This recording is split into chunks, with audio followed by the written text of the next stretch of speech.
नमस्ते दोस्तों, इस वीडियो में हम देखने वाले हैं जॉब सीक्वेंसिंग विद डेडलाइन का एक और प्रॉब्लम। और पिछले लेक्चर में हमने पढ़ा है जॉब सीक्वेंसिंग विद डेडलाइंस। तो जो पिछला प्रॉब्लम है उसमें हमने इसकी थ्योरी पढ़ी कि जॉब सीक्वेंसिंग विद डेडलाइन को हम कैसे सॉल्व कर सकते हैं, और इस वीडियो में हम देखने वाले हैं ये जो प्रॉब्लम एक और मैंने आपके सामने दिया है इसको सॉल्व कैसे करना है। तो हमें 7 जॉब्स दी हुई है और हर जॉब्स के अकॉर्डिंग हमको कुछ प्रॉफिट असाइंड है और डेडलाइन असाइंड है। अब अगर आप यहाँ पर देखोगे कि मैक्सिमम डेडलाइन हमारे पास है 4। It means that we are having 4 unit of times and we have to perform all the jobs on a single processor. तो let's say मैं एक ब्लॉक बना लेता हूँ 1 2 3 4, right. This are the deadline blocks और हर डेडलाइन में मैं कौन से जॉब करूंगा I have to put here.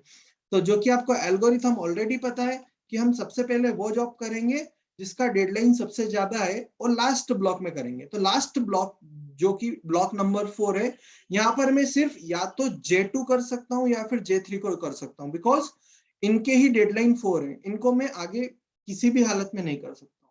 तो J2 और J3 में से सबसे ज्यादा प्रॉफिट है J2 का, जो कि हमको 30 दे रहा है। तो हम J2 को इधर कलेक्ट कर लेंगे। J2 डन कर लिया हमने और 30 प्रॉफिट हमने कलेक्ट कर लिया। उसके बाद थर्ड, अगर आप देखोगे थर्ड डेडलाइन, तो J1 का भी थर्ड है और J5 का भी डन है और J2 ऑलरेडी हमारा हो चुका है। तो अब मैं कौन कौन से प्रॉब्लम कर सकता हूँ, या तो J1 या फिर J3 या J5 में इस ब्लॉक में एग्जीक्यूट कर सकता हूँ। क्यों?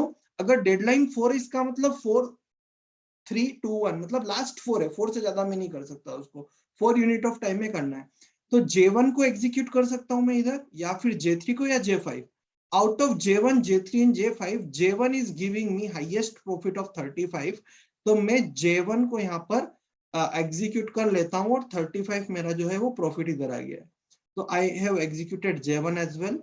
उसके बाद अगर मैं देखूंगा तो जो सेकेंड ब्लॉक है जिसका डेडलाइन 2 है, J4 को मैं कर सकता हूं और J7 को भी कर सकता हूं। राइट नाउ इस ब्लॉक में जो डेडलाइन नंबर 2 का जो ब्लॉक है उसमें मैं J3 कर सकता हूं, J4 को कर सकता हूं, J5 J7, क्योंकि इन सबकी डेडलाइन या तो 2 है या 2 से ज्यादा है। इसलिए मैक्सिमम प्रॉफिट मुझे मिल रहा है J3। तो मैंने J3 वाला जॉब इधर डन कर लिया और जो मुझे प्रॉफिट मिल रहा था 25 वो मैंने कलेक्ट कर लिया। करेक्ट। इसके बाद वन डेडलाइन, मतलब अब J6 वाला जॉब हमारे पास है।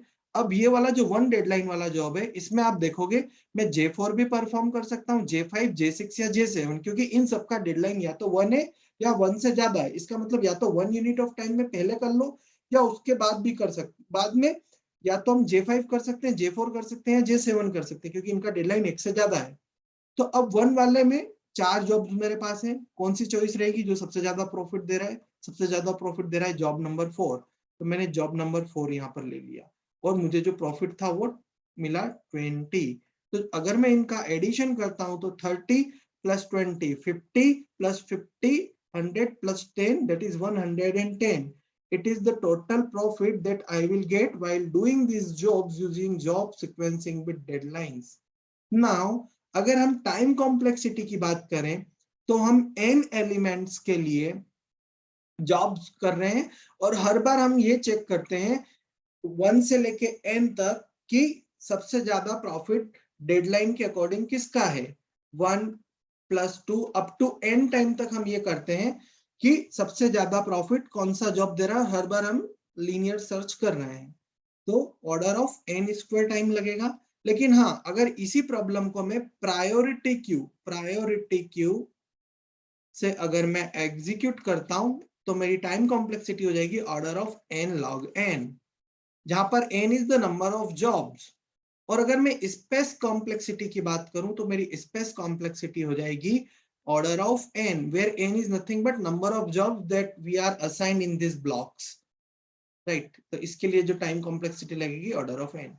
नाउ एक गेट क्वेश्चन यहां से बन सकता है कि order of execution of jobs J4 J3 J1 J2, the correct order of execution is J4 J3 J1 J2। दूसरा गेट क्वेश्चन बन सकता है टोटल प्रॉफिट। तीसरा गेट क्वेश्चन बन सकता है लास्ट में कौन सा जॉब होगा। पांचवा गेट क्वेश्चन बन सकता है कितने जॉब एग्जीक्यूट नहीं हुए और उनके नेम्स। इस तरीके के कुछ कुछ क्वेश्चंस आपको जॉब सीक्वेंसिंग विद डेडलाइन से देखने को मिल सकते हैं। मुझे लगता है ये प्रॉब्लम आप सभी को बिल्कुल क्लियर है। फर्दर अगर आपको कोई डाउट या क्वेरी हो, you can comment, I will try to resolve as early as possible from my side. Thank you so much. Do subscribe, like, comment, share it with your friends. Have a very nice day. जय हिंद, जय भारत।